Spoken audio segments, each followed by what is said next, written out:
most astute philosophers have understood down through the years that liberty is not just the right to do whatever we please. And unfortunately, that's the way that liberty has been defined in our society, at least for the last maybe 50 or 60 years, but I think it has roots even before that.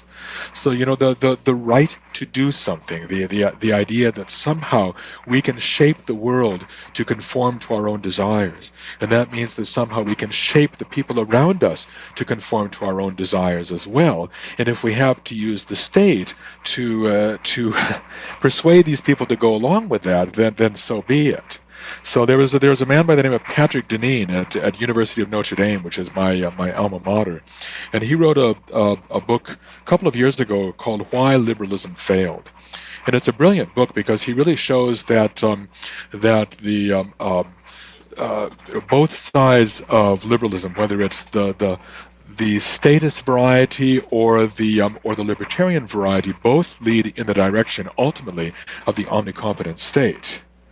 And if we take seriously liberalism's view that the state is a kind of contract that's formed by sovereign individuals, then if those sovereign individuals change their minds, if they prefer to have a limited state, then so be it. But if those sovereign individuals say, well, we want the state not simply to be limited, but we want the state to advance our liberties, to advance our choices, to expand the options that we have to be able to choose in life. That would take a very large state to be able to do that. And that explains the current stage that we're in, the choice enhancement state, and the idea that we should all have as many options as possible in life.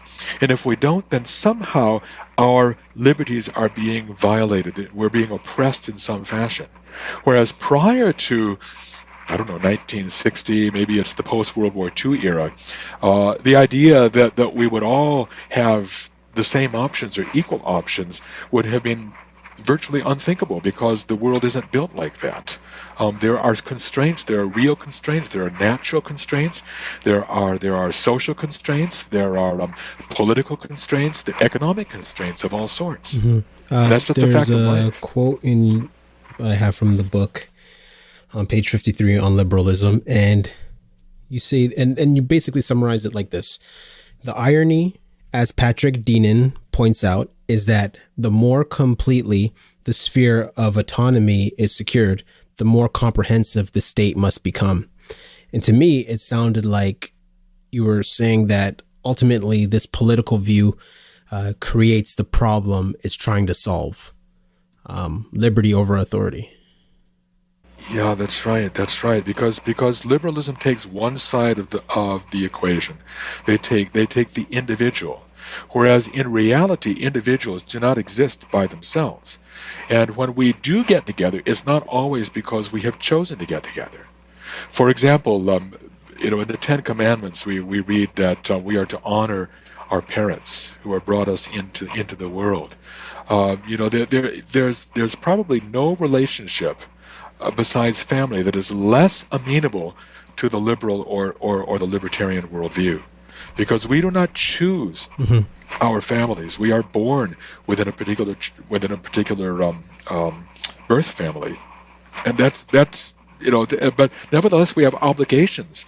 My father died in August. He was 92 years old, and since that time I'm taking every day I take out at least a few minutes to call my mother and talk to her via FaceTime, because I believe that as a son, that's my responsibility. I'm not living close to her. She's living with one of my sisters right now, but I believe that as a son, it's my responsibility. I did not choose my mother. I did not choose my father. I did not choose my siblings, but nevertheless, I am responsible to some degree to my birth family, as well as to the family that I started with my wife. Yeah, I was just going to say, like with regards to the libertarianism, liberalism, I wonder to some extent, like when you talk about the 5 states of liberalism and you get into choice enhancement state, I sort of see a bit of the progressivism, playing a role there, because I think about some of the roots of libertarianism and liberalism being about negative rights, and so much has become about positive rights. And I think from my perspective, the positive rights stuff is well beyond any sort of libertarian view. That's right. Yes. And so, yeah, I believe. No, I believe that's true. But I think if we view the individual as sovereign, which is what liberalism does, then the seeds of the choice enhancement state, I think, are there from the very beginning. Now at the beginning, liberalism was moderated by older points of view. Even in somebody like John Locke, the 17th century philosopher who was so influential on Thomas Jefferson when he wrote his Declaration of Independence in 1776. Even in somebody like John Locke, we see the beginnings of what might be called the choice enhancement state. So for Locke, the state is a product of a contract, but he also very strongly hints that marriage is a mere contract that can be dissolved at least once the children are out of the home and fending for themselves. Oh, sorry. He was arguing that marriage can be dissolved. It can be. Once yes, that's right. Yes, very strongly was removed. Yeah, over the children has ended, and so the idea of trying to take every human community or relationship and trying to make of it a kind of exchange relationship, almost like a market relationship, is very tempting to modern libertarians. People like Hayek.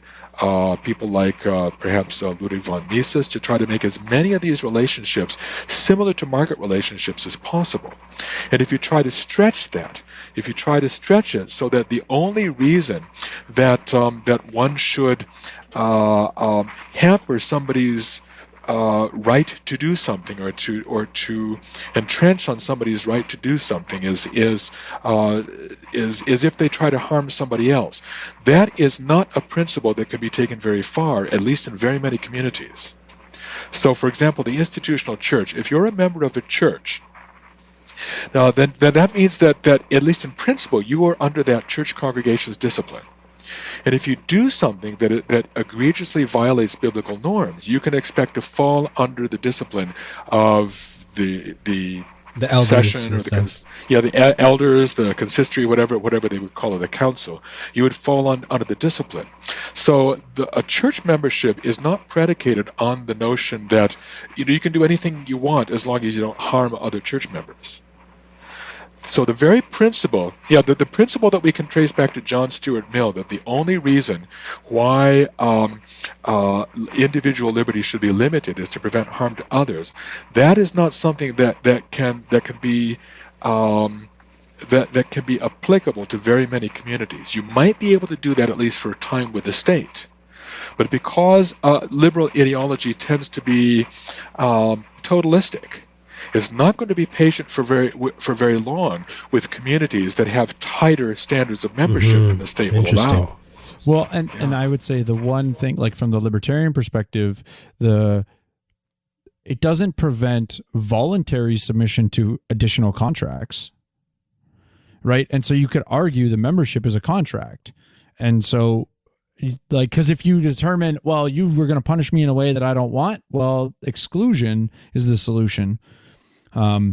You sort of dissolve the contract. So I definitely see the point you're trying to make, because of course, there becomes more. And I think to some extent, like, there's a quote that I think sort of applies that I say a lot. It's like, within my own family, I'm a socialist. Within my community, I'm I'm a liberal. Within my city, I'm a conservative. Within my province, I'm a libertarian, and within my country, I'm an anarchist. And the idea being, why should someone in BC have any influence on how I live here? Right. But those that are closer to me, I want to have influence on them, and they have influence on me because I know they have my interest, that they can actually see my interest. Yeah, that's right. Yeah. And see, I think you're expressing in a way that I probably wouldn't assent to completely, but I think you're expressing something that I bring out in the latter chapters of my book.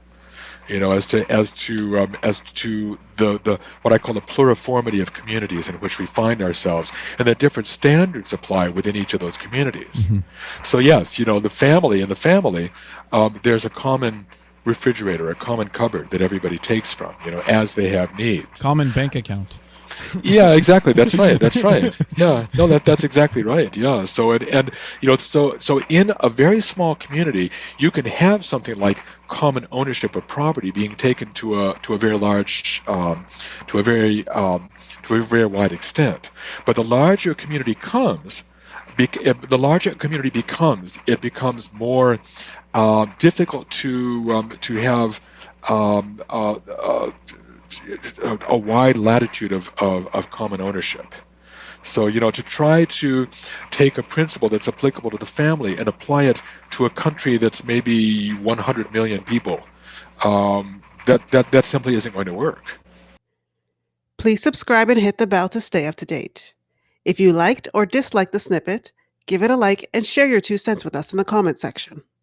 And remember, 6 cents makes change.